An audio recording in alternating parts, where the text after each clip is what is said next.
the final score, Barrytown United 1, Wrexham 0. And, right, okay, bit of housekeeping first. What I'm basically going to do for the next 10 minutes is list loads of chances for Wrexham to score. Then I'll mention a couple for Barry, because that's basically how the game went. And it went against us. And, yeah, I guess I've got to give it some context. I mean, it was galling, because Wrexham had massively the majority of play in the game.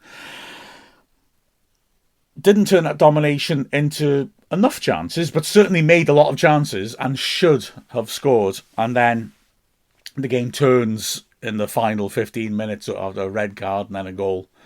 However, I do need to say something to put all I'm about to say into context. I thought Barrytown played well too. We played well. They played well too.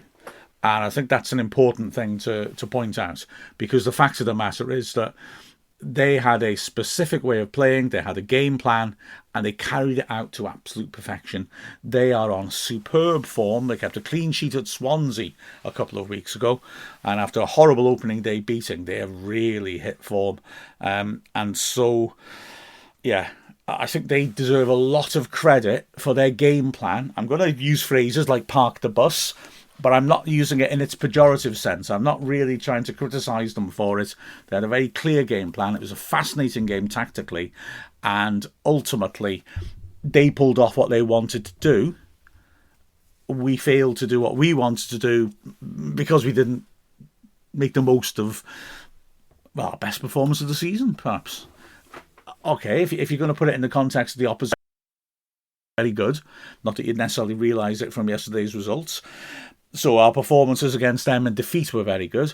But in terms of just moving the ball around, being snappy, dominating play, patterns of passing, and incisive passing as well, we really played very well. So a frustrating game. All right, okay. Let's have a look at what happened, shall we? We stuck with a three at the back. Indon playing off Rosie Hughes up front setup. With a couple of alterations, Mary Gibbard coming back in midfield, for example. Great to see Phoebe Davis back on the bench, and she managed to make a late appearance in the game too. But I think Barrytown's team is important to talk about here, because they set the tone in many ways. Okay, park the bus. Yeah, okay. Yeah, by definition, certainly. They played five at the back, and I mean five, not three, because their fullbacks didn't venture forwards. So they played permanently with five at the back. They had a good couple of quick strikers who were sort of split strikers, and Ordland, who was a really good player, sitting in the hole behind them, who basically was good at distributing. So they were defensive, but like I said, it was a game plan, not just a cover ourselves up and hope for the best approach, because they're quick on the break, really quick on the break. Ordland is a good sort of number 10 style player in the setup, so if you can get the ball to her quite high up the pitch, she'll look to feed good passes out to the strikers running either side of her, or the two midfielders, Murray and Long, sitting in front of the back five for longer passes forwards just to mark break. So they were very good on the break. They have been all season. They made chances at Swansea when they drew 0-0. That's their game plan. That's their approach. That's what they were looking to do to us. What we did was dominate possession completely. And it was pleasing, I thought, to be honest, the leeway we made in their half. You know, we weren't just passing it passively in front of a strong five-player defence. We were making good runs, we were getting good passes in.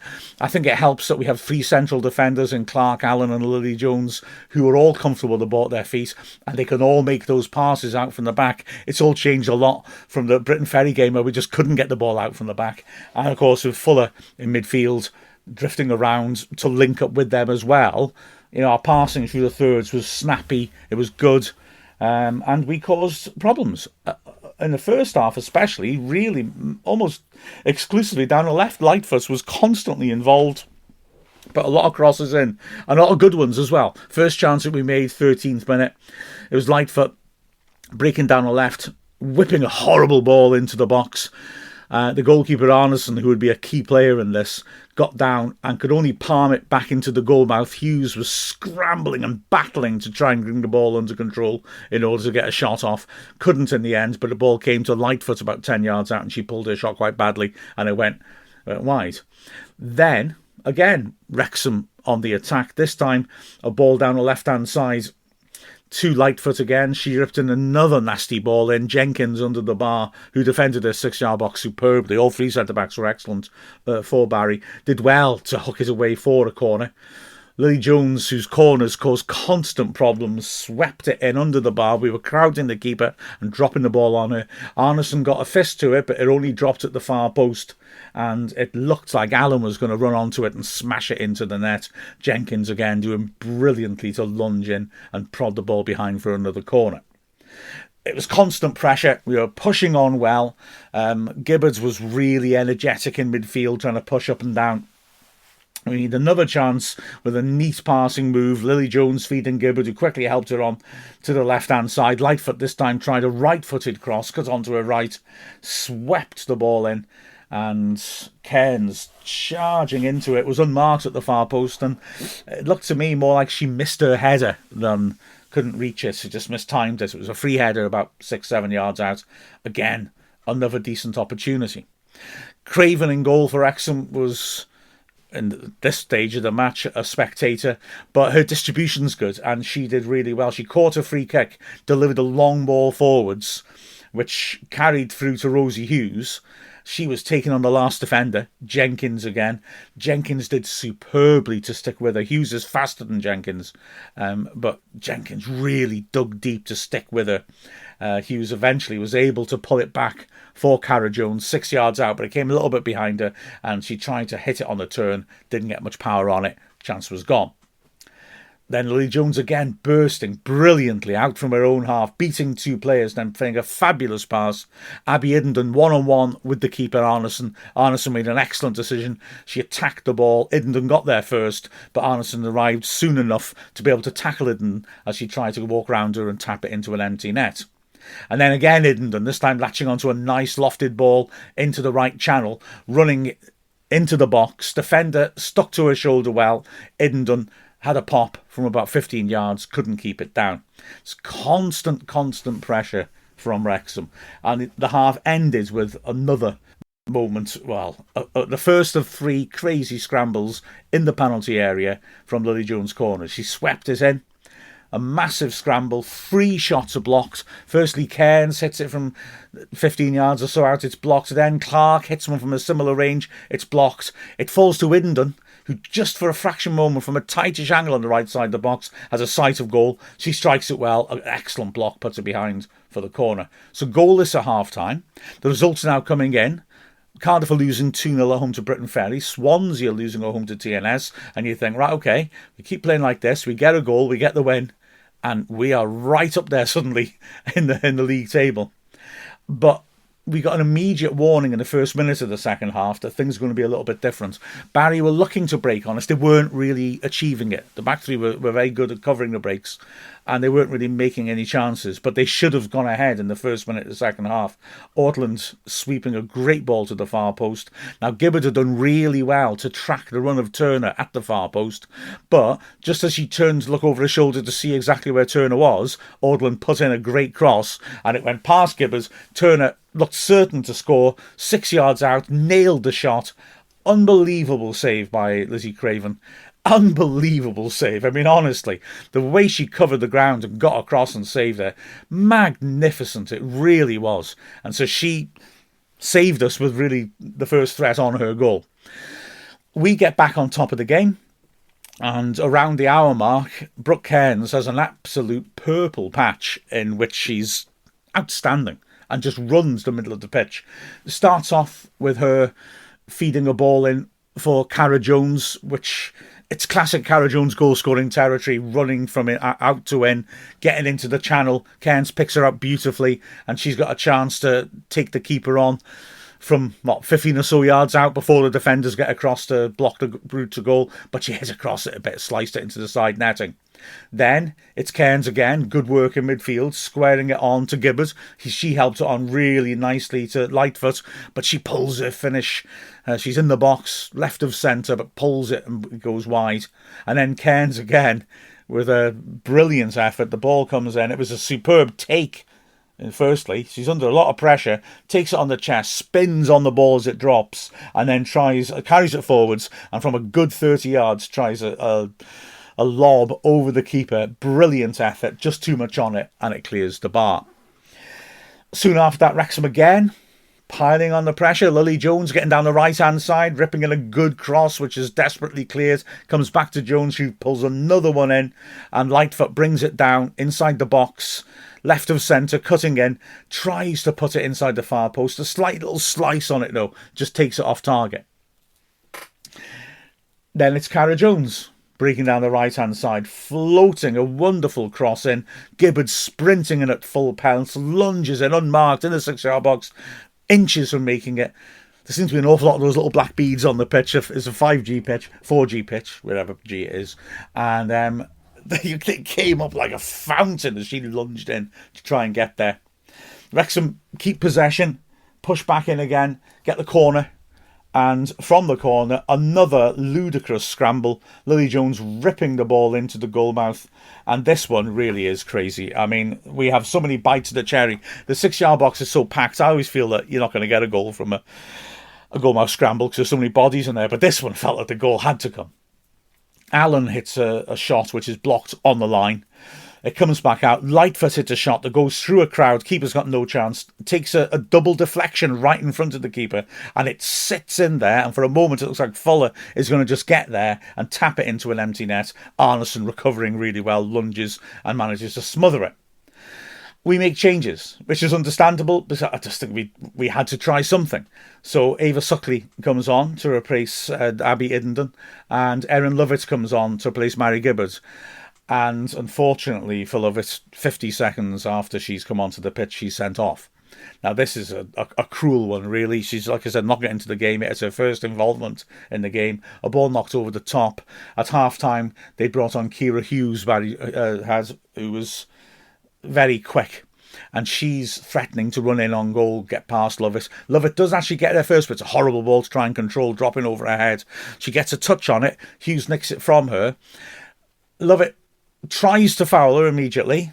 Hughes carries on. Lovett grabs her and pulls her down. Definite foul. Is it a red card? Wrexham are furious about it. I think it's a 50-50. I think, to use the new cliche, it's one of those that if there was VAR, the ref wouldn't overturn. The VAR wouldn't overturn it either way. My take on it is that when Lovett starts to commit the foul and makes that first attempted foul, which Hughes carries on for, there is no cover. She's the last defender. That's a red card, no question. It's a good 25 yards out, but there's no way anyone's coming back. But Hughes carries on. Lovett grabs her, and by the time Hughes go down, there is cover. Allen has got back, and I would say I'd expect a referee to consider that to be sufficient cover to not give the red. But I think the rest of it is right to give the red. I mean, where does he interpret the foul to have actually occurred? Is it at the start when Lovett starts grabbing hold of her, or when she tries to chop her the first time? Plays an advantage, doesn't get it, brings it back and shows the red cards, which I think is perfectly legitimate. There was also a point made on Ask Wrexham by Al Gill and corroborated by Keith Scotty as well, quite right. And I hadn't most at the time. And when I look back, I saw quite right. There were 2 balls on the pitch. But sadly, before we start looking for conspiracy theories, I double-checked the rules, and basically, if there's a second ball on the pitch and it's not interfering with play, carry on. If the ball interferes with play, it's a different matter. But if this ball was on the wing, there's nothing to do with anything. So, yeah, we can't complain about that. So, Lovett's unfortunate. We go down to 10. Ordland takes the free kick from 25 yards out. A great strike inside the left post. Craven does really well to get across and push it behind for the corner, but that is where the breakthrough comes. Corner swept into the goal mouth. There's a scramble. It's a good ball into the far post. Suckley does well to scrap, but can't stop the ball getting nodded into the goal mouth. It's going in. Cara Jones on the post volleys it away with power, and this is where it really gets cruel. We've had all these scrambles that won't just refuse to go in. Ellie Priest, Barry, substitute, turns her back on the ball because it's going to hit her. It hits her on the back of the head. She knows nothing about it, and it spins into the top corner. And Wrexham are behind and down to 10. And we make more changes. We make tactical changes. We try to go at them. We're clearly leaving the back door open. In fact, within 90 seconds, Craven's done well again. Long ball forward. She just manages to beat the pacey Harris to it and launch it away. But we do put pressure on. Lily Jones with another great pass forward. Suckley one-on-one with the keeper, but it just bounces awkwardly behind her. And by the time she's brought it under control, she runs into a challenge and rides the challenge and is one-on-one with the keeper with the ball at her feet. But that challenge has just slowed her down enough for Corn to come across and make the most insane, brilliant block. It was a hell of a good piece of defending. And the chance is gone. We throw Rebecca Pritchard on for Lightfoot.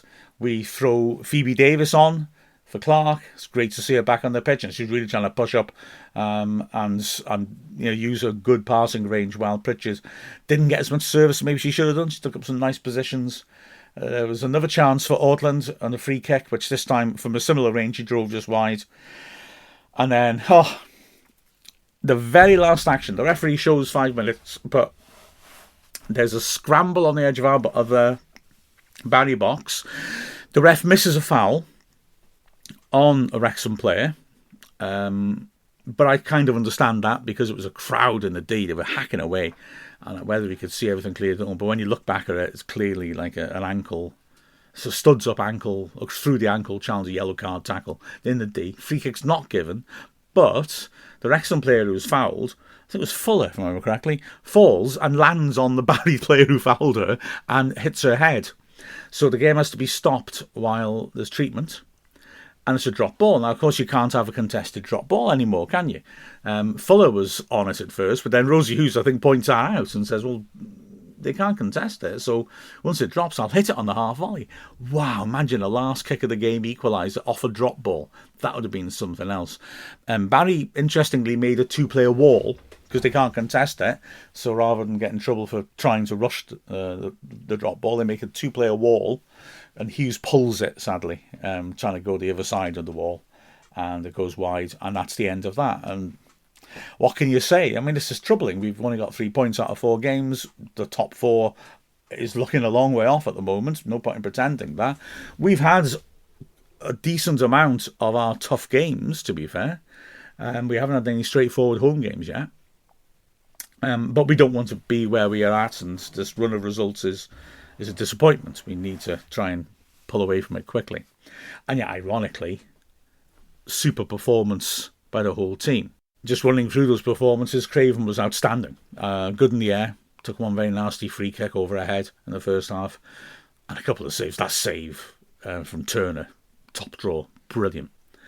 Centre-backs were all excellent, I thought, as well. Karen Allen brings in the ball forwards well, reading play well and making important interceptions. Lily Jones, driving force wherever you put her again, and really composed on the ball. Her passing was excellent. Her defensive work was excellent.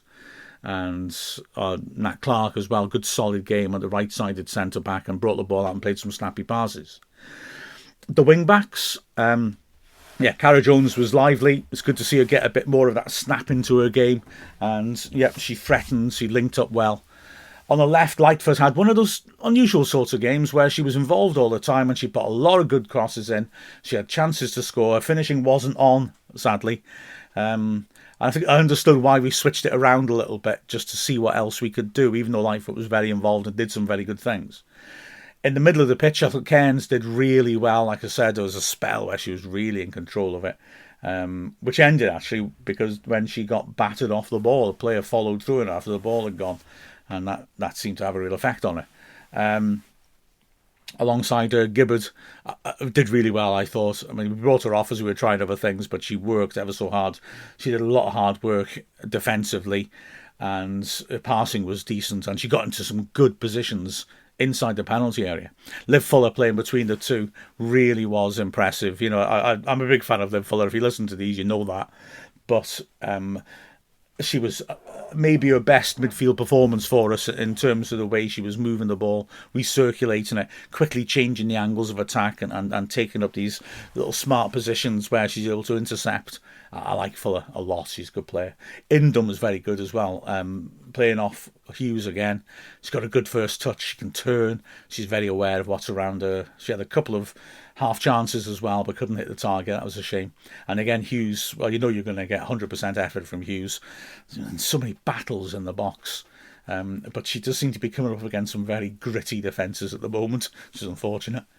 Yeah, it's all unfortunate, isn't it? 3 points, like I said, out of 4 games, really frustrating. But only one of those performances was poor, and I think we just got to cling on to that, continue to stick with the way we're playing, and surely the results will come. In theory, a nicer looking run of fixtures coming up now, so let's hope at the end of it the table looks a bit better for us. Not least because Cardiff and Swansea, who both lost, Swansea lost 5-0 at home, suddenly look rather vulnerable. There's 5 sides who've got off to really strong starts in the season, and the league doesn't look as straightforward as normal. Worryingly, we're not in that picture. We need to try and get up there as soon as we can. With a final score of Barry Town United 1, Wrexham 0, I'm Mark Griffiths from Wrexham AFC.